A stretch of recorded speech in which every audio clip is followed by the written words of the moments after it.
வணக்கம் நண்பர்களே, இது வீடியல் விலாக்ஸ் கதை கேட்கலாம் வாங்க. இந்த 23ஆம் எபிசோட்ல மரணம் ஏன் ரகசியம் என்ற கேள்வி எழுது, அதற்கு பதில் ஞானி சொல்றது போல இருக்கு. அந்த 65 வயதுக்காரர் கேட்கிறார். அவருக்கு மட்டுமல்ல, நமக்கும் புரியுற மாதிரி சொல்றார். மரணம் எப்படி நிகழும்னு கூட சொல்றார். அது மட்டுமல்ல, நமக்குள்ள இருக்கிற மரண பயத்தையும் போக்கியிருக்கார்.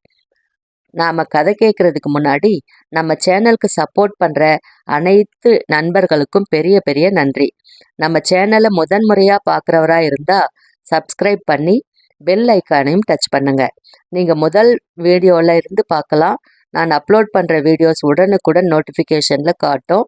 வாங்க கதை கேட்கலாம். நான் கேசவன் நாராயணன், சோழ தேசத்தின் உபதளபதி, அந்தணன், ஆனால் போர் தொழில் செய்பவன். நான் இறந்து 1000 வருடங்களுக்கு மேலாயிற்று. நான் பூமியை விட்டு மேலேறி வெளிச்சமான வைகுந்த வாசலுக்கு போகாமல், நித்திய சூரிகளோடு வாழாமல், உடம்பில்லாது தனிமையில் தவம் செய்து கொண்டிருக்கிறேன். அதே நேரம் இன்னமும் ஆழமாய் என்னை உணர இங்கு வந்த ஞானியோடு பேசிக்கொண்டும் அவரை உணர்ந்து கொண்டும் இருக்கிறேன். அவரின் அண்மை குளிர்விக்கிறது. அவர் பேச்சுக்கள் ஆணித்தரமாய் இருக்கின்றன. மனம் அவர் பேச்சில் வசமிழந்து நிற்கிறது. அட என்று வியக்க வைக்கிறது. எனக்காகவே இங்கு வந்து அமர்ந்திருக்கிறாரோ என்றும் தோன்றுகிறது. ஞானி பூமி நோக்கி உலா வருதல் போல நகர நானும் எந்த இலக்குமின்றி அவரோடு நடந்தேன். இது நடுநாடு, மலையின் அடிவாரத்தில் நகரம். அந்த நகரம் மலையை வலம் வந்து கொண்டிருக்கிறது. சோழர் ஆட்சியில் மலையின் தெற்கு பக்கம் நகரம் இருந்தது. பிறகு மேற்கே பாண்டியர்கள் ஆட்சியில் திசை திரும்பியது. தெலுங்கர்கள் வந்தபோது வடக்கே வாழ்ந்தது. இப்போது மயிலை, திருவல்லிக்கேணி பெரிய நகரமான பிறகு கிழக்கே நகரம் வளர்ந்துவிட்டது. அந்த நகரின் ஒரு ஆசிரமத்தில் ஞானி யாரோ வளர்த்த மரங்களினோடே நுழைந்தார். கல்கட்டிடத்தின் அருகே ஒரு குடிசை இருந்தது. கல்கட்டிடம் கட்டுவதற்கான கருவிகளும் தளவாடங்களும் அங்கே வைக்கப்பட்டிருந்தன.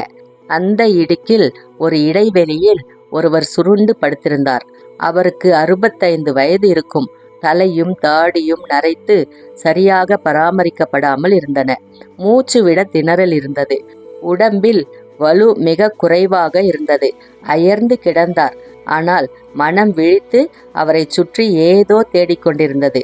நானும் ஞானியும் குடிசைக்குள் நுழைந்ததும் பளீர் என்று மல்லாந்தார். எழ முயற்சித்து தோற்று போனார். வந்து விட்டீர்களா என்று கூவினார். ஞானி பதில் சொல்லவில்லை. மிக பெரிய கேள்வி கேட்டு காத்திருக்கிறேன். ஏன் என் கேள்வி உணரப்படவில்லை? ஏன் பதில் இல்லை? அழுதார். அழ வேண்டாம், ஞானி அமைதிப்படுத்தினார். ஏன் அழக்கூடாது? அழும்போது உண்மை தெரியாது. அமைதிதான் உண்மை உணர்த்தும். சரி சரி, வருக வருக. இவர் யார்? நண்பர் கேசவன் நாராயணன். இவர் இறந்து 1000 வருடங்களுக்கு மேலாயிற்று. சோழ தேசத்தின் உபதளபதி. சோழம் படுத்திருந்தவர் கூவினார். அட, இது எங்கள் வணக்க முறை. உங்களுக்கு எப்படி தெரிந்தது? நான் தொண்டை நாடன், சோழ தேசத்தின் கணக்கன். ராஜராஜருக்கு நில விவகாரங்களில் உதவியாய் இருந்தேன். இறந்தேன், பிறகு பிறந்தேன். நான் முஷ்டியை நெஞ்சில் வைத்து வணங்கினேன். எழுந்திரு, ஞானி கட்டளையிட்டார். முடியவில்லை. ஏன் உணவு எடுக்கவில்லை? 2 நாட்கள் பட்டினி. எதற்கு இந்த வன்முறை? இல்லை, நீர் குடித்தேன். போதாது, எனக்கு விடை வேண்டும். என்ன விடை? என்ன கேள்வி? மரணம் பற்றிய கேள்வி. கேளும். மரணம் ஒரு ரகசியம். மரணம் வலிக்குமா? மரணத்துக்கு முன் மரணத்தை தெரிந்து கொள்வது எப்படி? ஞானி மௌனமானார். இது தெரியாமல் நான் இறக்க வேண்டுமென்றால் உங்களுக்கு சீடனாக இருந்து என்ன பயன்? உங்களை பற்றி எழுதியும் பாடியும் பேசியும் புரிந்தென்ன? அறியாமையுடன் மரணம் என்பது கொடுமையல்லவா?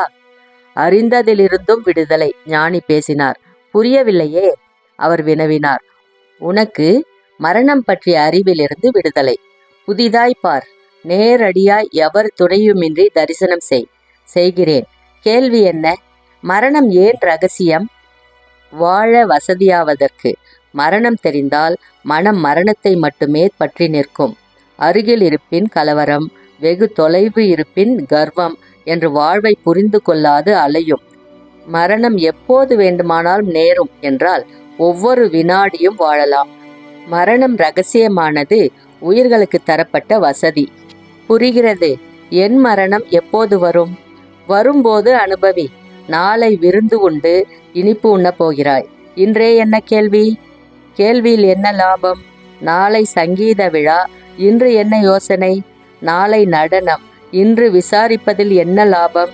வரும்போது உணவை, சங்கீதத்தை, நடனத்தை அனுபவி. வலிக்குமா?